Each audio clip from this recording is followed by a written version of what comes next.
This is our lecture notes for the first part of Unit 3, and it's going to deal with Native Americans in the West.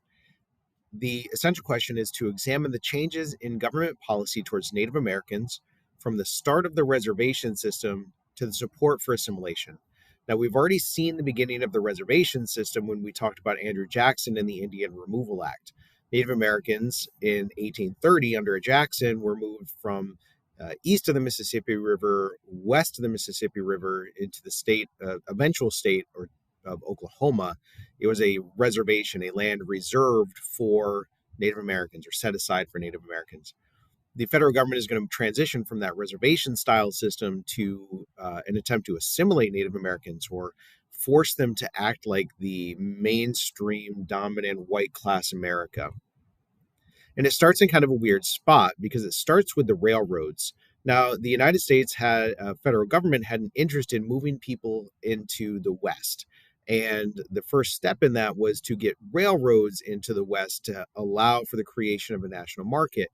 In order to get people to live and work in those areas, they had to have railroads there. So the federal government is going to subsidize the railroad companies, which means they're going to give them money or some benefit in order to encourage that particular behavior of creating a railroad. The benefit that they're going to give the railroads are land grants.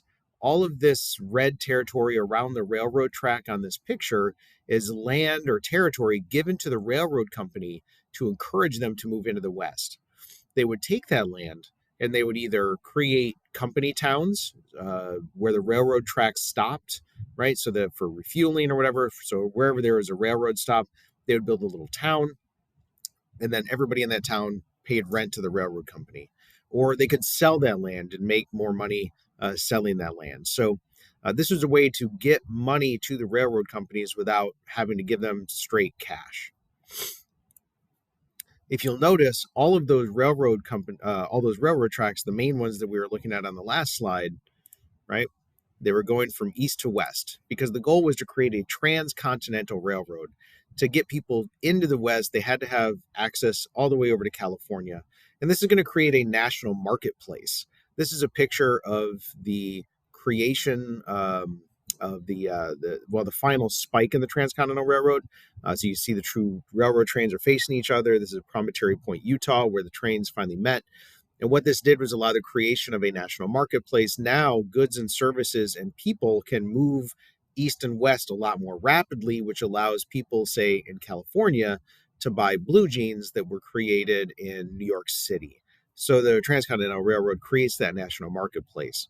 The railroads were also really important for other industries. In fact, you might call the railroads the economic engine of the economy. They created 3 new industries and perhaps a fourth, simply by the fact that there were so many railroads. You needed a lot of steel to create both the trains and the tracks. Coal powered the trains, so the coal industry exploded. And you needed lumber to make all those railroad ties that the rails are laying on. So these 3 industries are going to explode because of the creation of the railroad. One thing missing from that previous picture was the people that actually built the railroad. Now, the first Transcontinental Railroad was built in 2 sections. One company started in the east, right around the Mississippi River, and made the railroad towards California. And one railroad started in California and then moved towards the east. The eastern section was created mostly by old immigrants. Those are those Germans and the Irish immigrants, as well as African Americans, those exodusters, those formerly enslaved people that were now looking for freedom. The western part was made up mostly of Chinese immigrants. And after the building of the Transcontinental Railroad around 1880, those Chinese immigrants are actually going to be, there's an effort to exclude them from society. But it's important to recognize that who was building the Transcontinental Railroad. Once the railroads were built, the United States needed to get people out there, right? The railroads need people, the people need the railroads. So the government had subsidies to get the railroads out there through the land grants. They're also going to give subsidies to people to move into the West as well. And in 1862, during the Civil War, the federal government found it so important to get people in the West, they were just giving away free land out West in order to encourage people to move there. It's called the Homestead Act, and with the Homestead Act, people were they could get free land if they moved into the West and made it productive within 5 or 7 years. The second was the Morrill Land Grant colleges, where colleges or universities would get free land if they built a trade school, essentially, an agricultural or a trade college on that land to help educate the people that were moving into the West to make them more productive. And of course, all that land is being taken from Native Americans. Here's some of the land grant colleges. Don't worry about this. Take a moment, write down a sentence that hypothesizes how you think those federal policies will impact Native Americans. Very quickly, there's a biblical pun that refers to the former slaves that after Reconstruction migrated into the West, looking to escape all that violent white oppression that was going on in the South. They referred to these African Americans that moved west as exodusters, because in the book of Exodus, the Jewish population was leaving the land of Egypt, which is where they had been enslaved, and went into the desert looking for a new home. Just like these African Americans left the land where they had been enslaved to go into the West to find a new home. Prior to this 1880s and 1890s era, as cities grew, there was a demand for meat. And cowboys would find wild cattle and they would round them up, and they would take those wild cattle and drive them into the cities where they were close to. And that was how the cowboys kind of behaved. In the 1880s and 90s, though, new technology was ending the need for those cattle drives.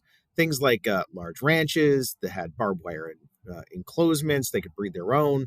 They're no longer wild cattle. There's now railroads with refrigerated rail cars that you can slaughter the animals wherever and get them basically on the railroad cars. You can get them pretty much anywhere in the United States within a few days. Then when you refrigerate that, it gives you even more time on that. So the growing meatpacking industry leads to the end for the cattle drives. I'm not sure exactly why that's important, but I think you need to know it. Take a moment, highlight a term or a phrase that shows the federal government's role in promoting a national economy. We've just talked about quite a few of those. Go put a star next to something. Now, all of this land was already occupied, and it was occupied by Native American populations out in the West. They didn't use the land the same way that the white population did, but it was still their territory, and the federal government is going to encourage people and railroads to move into the West, and it's going to occupy the land that they had been on. This is going to lead to a lot of conflict. The Native American populations living in the West are going to fight back, physically, literally, at first. And we refer to this as the Indian Wars. Native Americans were unwilling to move in the face of those new settlers, and it's going to lead to a lot of fighting. So if you look at the places that we have circled here, the fighting is happening all over the Midwest. Now, the soldiers that are going to be moved in the West are either fresh out of the Civil War, or they had been stationed in the South during Reconstruction, or Congress made up 2 new regiments, mostly of black soldiers that were going to be referred to as Buffalo Soldiers. There's a couple of reasons for that. One reason was because the Native Americans said they fought as fiercely as the buffalo on the plains. They're also in the West, so buffalo and bison naturally are something to be thinking about. But there are also some sources that a little bit more racist talk about how the coarse hair of the black soldiers reminded the Native Americans of the hide of a buffalo. So we got these Buffalo Soldiers. They're going in the West. They're fighting Native Americans. And yes, the federal government did use one minority population in order to attack a second minority population, because history is complicated. Indians are going to be pushed further and further and further into smaller and smaller reservations as a result of the Indian Wars. There is one final act here that I do want to mention, and that is the Lakota, who some people called Sioux, but Sioux is actually a slur that was used against them, so we're not going to use the term Sioux. Miners in the Black Hills of South Dakota. Now, you know the Black Hills of South Dakota because Teddy Roosevelt carved 4 faces of white presidents in this sacred land of the Lakota, and we call it Mount Rushmore. In that area of the Black Hills in South Dakota, the Lakota were trying to push back against this white encroachment, or this white settlers moving into their territory. This is Chief Sitting Bull and his war leader, Crazy Horse. They take the Lakota, they go off of the reservation, They attempt to engage with the U.S. Army in order to keep them away from the reservation, and this leads to the battle at Little Bighorn. Now, this is George Custer. George Custer is attempting to engage with the Lakota. He, at Little Bighorn, thinks that he sees a few Lakota warriors kind of off on their own, thinks he's going to have a chance at an easy victory.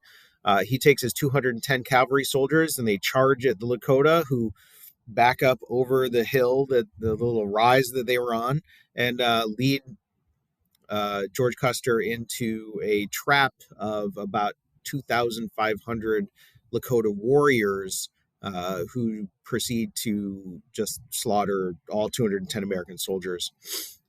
News of this great victory by Crazy Horse leads the Americans to commit total war against the Lakota and their allies. The United States sends everything they have against the Lakota, and it just forces a surrender by 1877. They could not stand against the entire wrath of the American system. So the Lakota they've lost the war. They've been forced onto the reservations.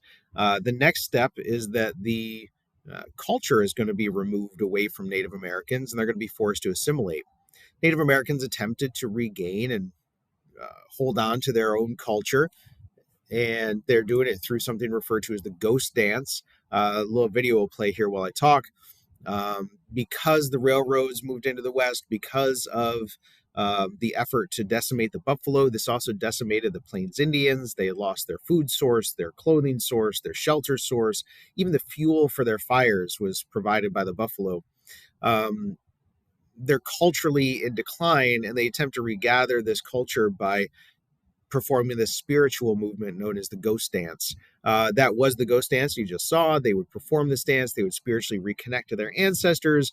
The problem is that the American soldiers that were watching the Lakota thought that they were attempting to become bulletproof, which is not what they were trying to do at all, but it made the American cavalry nervous. And when a bunch of Lakota gathered at a place called Wounded Knee, South Dakota, to perform this ghost dance, the cavalry got jumpy and they opened fired on men, women, and children that were there just to have this cultural moment. 150 unarmed men, women, and children were slaughtered at the massacre at Wounded Knee in 1890. So they're essentially left now militarily defeated, economically they're defeated with no buffalo, and now culturally they're in decline as well. Put a star next to something that helps us understand that move from reservations to assimilation.